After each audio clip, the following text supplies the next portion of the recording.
동해에서 발생한 규모 4.5의 지진은 올해 발생한 지진 중 가장 큰 규모의 지진입니다. 올해 동해 인근에서 잇따라 발생한 지진 16차례 중에서도 가장 큰 규모입니다.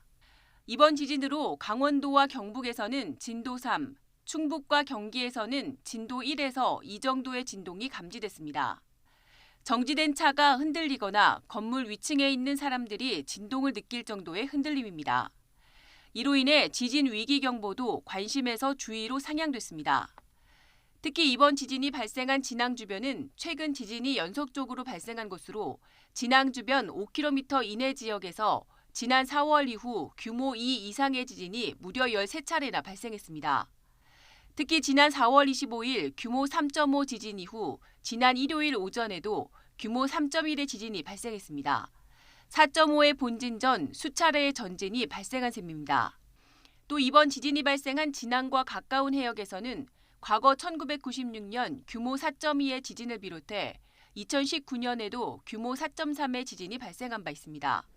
전문가들은 아직 단층대를 정확히 알 수는 없지만 비슷한 곳에서 연속 지진이 발생하고 있다는 점에서 더 큰 지진 발생 가능성도 배제할 수 없다고 말합니다. 이게 지금 이례적이라는 건데 재분석을 해보면은 한 500m 정도 되는 구간에서 범위를 넓혔다 좁혔다 하면서 발생을 하고 있어요. 이 자리에서 계속 발생한다는 것 자체는 해당 단층면이 응력을 충분히 가지고 있고 충분히 배출할 그런 상태다라는 의미예요. 그럼 더 큰 지진이 발생할 수도 있다라고 봐야 되는 건가요? 그게 포인트입니다. 그게 포인트고요. 이와 함께 최근 동해 지진 발생 주기가 점점 짧아지고 있다는 점과 지진 발생 깊이가 30km로 무척 깊다는 점에도 주목했습니다.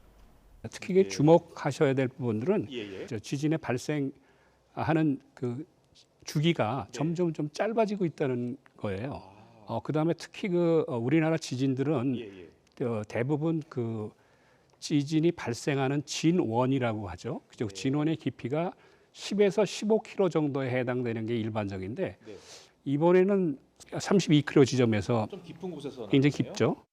기상청은 이번 지진으로 인한 피해는 없었지만 해역에서 군발적으로 지진이 발생하고 있는 점, 또 과거 동해에서 규모 4 이상의 지진이 같은 단층대에서 발생했을 것으로 추정되고 있다는 점에서 지속적인 추가 분석이 필요할 것으로 내다봤습니다.